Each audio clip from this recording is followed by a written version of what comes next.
Hello friends, இன்றைக்கி முளைக்கட்டுன சன்னாவை வச்சு ஒரு ஹெல்த்தியான ஒரு குழம்பும் தக்காளி ரசமும் எப்படி செய்கிறதுன்னு சொல்லிட்டு இந்த வீடியோவில் பார்க்கலாம். இது ஒரு லஞ்ச் காம்போ மாதிரி செஞ்சுருக்கோம்.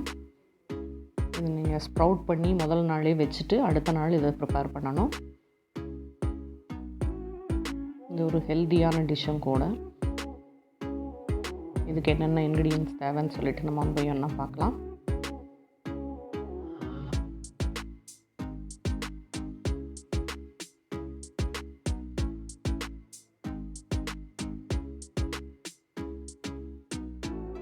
இப்போ ஸ்ப்ரவுட் பண்ண சன்னா ஒரு பவுல், ஒரு முழு முருங்கைக்காய் ஒன்று, 50 கிராம் சின்ன வெங்காயம், ஒரு பெரிய வெங்காயம் பொடியை கட் பண்ணது, ஒரு பவுல் அளவுக்கு துருவின தேங்காய், பெரிய லெமன் சைஸு புளி, ஒரு தக்காளி, 4 வரமிளகாய், 2 காஷ்மீரி சில்லி, மசாலாவுக்கு வர கொத்தமல்லி, ஜீரகம், மிளகு, பெருங்காயம், மஞ்சள், கருவேப்பிலை, உப்பு தேவையான அளவு, கடலெண்ணெய் தேவையான அளவு.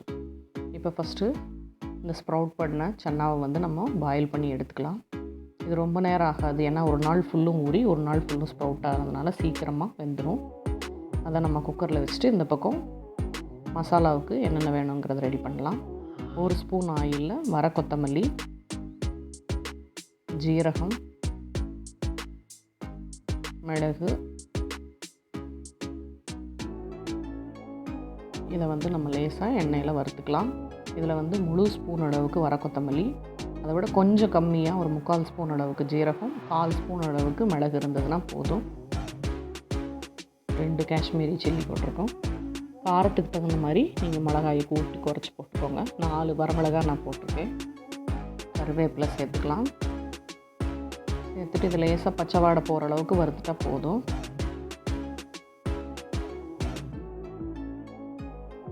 நம்ம மிளகாத்தூள் சேர்த்தாமல் மசாலா வறுத்தே செய்கிறோம். இப்போ துருவின தேங்காயும் இதில் சேர்த்துக்கலாம்.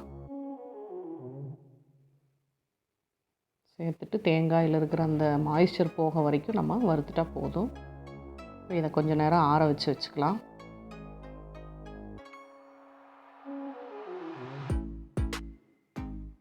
இப்போது கொஞ்சம் சின்ன வெங்காயத்தையும் வணக்கி நம்ம அரைக்கிறது கூட சேர்த்தணும்.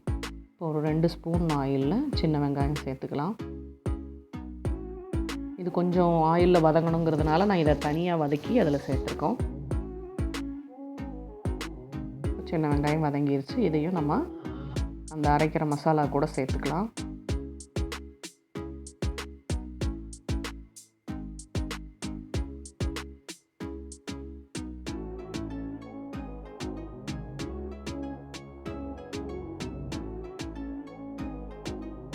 பார்த்திங்கன்னா இந்த ஸ்ப்ரவுட் பண்ண சன்னா நல்லா வெந்துருச்சு.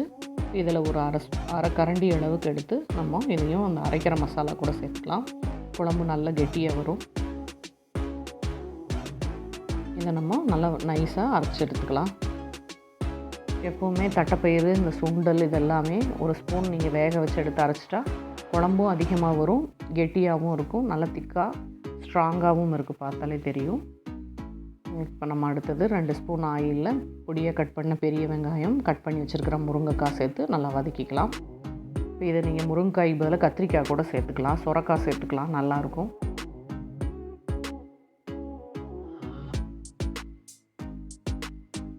ஓரளவுக்கு வதங்கினதுக்கப்புறம் நம்ம பொடியை கட் பண்ண தக்காளியை நம்ம அடுத்தது சேர்த்துக்கலாம்.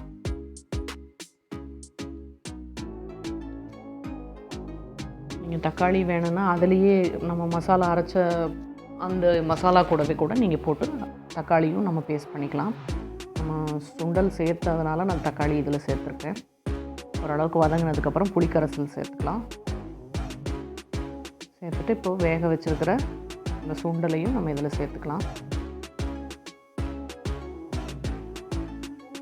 மஞ்சள் தூள் ஒரு 1/2 ஸ்பூன் சேர்த்துட்டு நம்ம அரைச்சி வச்சுருக்கிற பேஸ்ட்டு இதில் சேர்த்துக்கலாம்.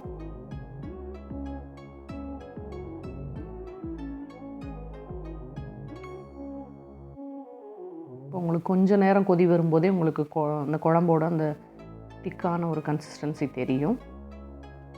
உப்பு தேவையான அளவு சேர்த்துட்டு நல்லா கலந்து விட்டுக்கோங்க. இதில் முருங்கைக்காய் வேகிற அளவுக்கு மட்டும்தான் இது கொதிக்கணும், அதிக அளவு தேவையில்லை. ஏன்னா நம்ம மசாலாலாம் ஆல்ரெடி நம்ம வறுத்துட்டதுனால உங்களுக்கு அந்த பச்சை வாடை கண்டிப்பாக இருக்காது. பார்த்தீங்கனாலே கொதிக்கிறதுக்கு முன்னாடியே குழம்பு வந்து நல்லா திக்காக தெரியுது. குழம்பு ரெடி ஆகிட்டு இருக்கும்போது தாளிப்பு ரெடி பண்ணிடலாம். ஒரு ஸ்பூன் ஆயிலில் கடுகு, கொஞ்சம் பெருங்காயம், கருவேப்பிலை சேர்த்துட்டு தாளித்து போட்டுடலாம். இப்போ ஸ்ப்ரவுட் பண்ண சன்னா முருங்கைக்காய் குழம்பு ரெடி ஆயிடுச்சு.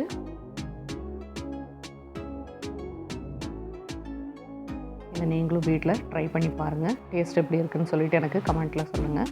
அடுத்தது நம்ம இந்த வீடியோவில் தக்காளி ரசம் எப்படி செய்கிறதுன்னு சொல்லிட்டு பார்ப்போம். நான் இதுக்கு வந்து புளி சேர்த்தாமல் வெறும் தக்காளியை மட்டும் வச்சு செஞ்சுருக்கோம்.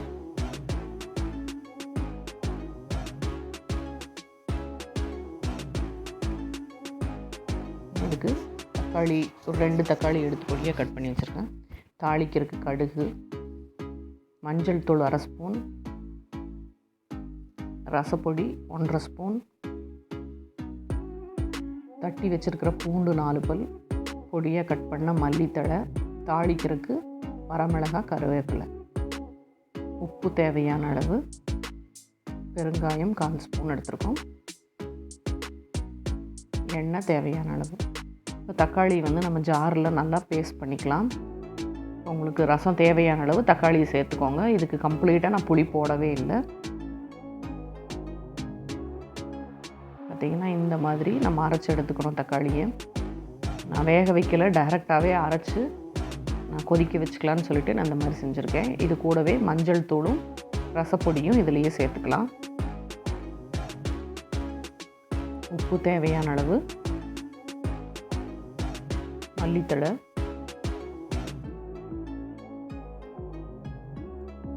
இன்னும் கொஞ்சம் அதிக அளவுக்கு நம்மளுக்கு எந்த அளவுக்கு தேவையோ அந்த அளவுக்கு தண்ணி சேர்த்துட்டு இதை நல்லா கரைச்சிடணும் கையில். உங்களுக்கு தக்காளி மசாலா அந்த ரசப்பொடி மல்லித்தழையோட அந்த எசன்ஸு கம்ப்ளீட்டாக அதில் இறங்குற அளவுக்கு நல்லா இந்த மாதிரி கரைச்சிடணும். ரெடி ஆயிடுச்சு.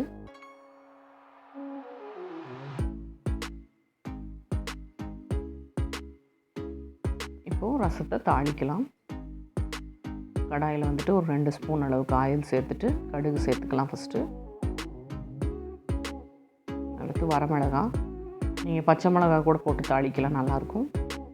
கருவேப்பிலை, அடுத்து பெருங்காயம்,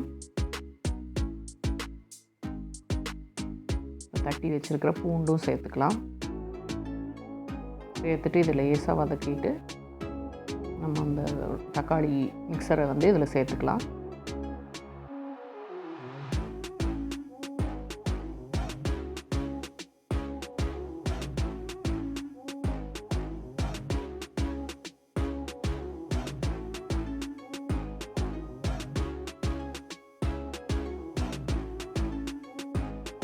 உங்களுக்கு இந்த ரசம் வந்து புளி சேர்த்தாமல் செஞ்சதுனால உங்களுக்கு சில பேர்த்துக்கு புளி அலர்ஜியாக இருக்கும். அவங்கெல்லாம் இதை அவாய்ட் பண்ணிவிட்டு இந்த மாதிரி வெறும் தக்காளி மட்டும் போட்டு சேர்த்துக்கோங்க. உங்களுக்கு புளிப்பு பத்தலைன்னா லெமன் கூட கொஞ்சம் இதில் சேர்த்துக்கோங்க. இப்போ தக்காளி ரசமும் ரெடி ஆயிடுச்சு.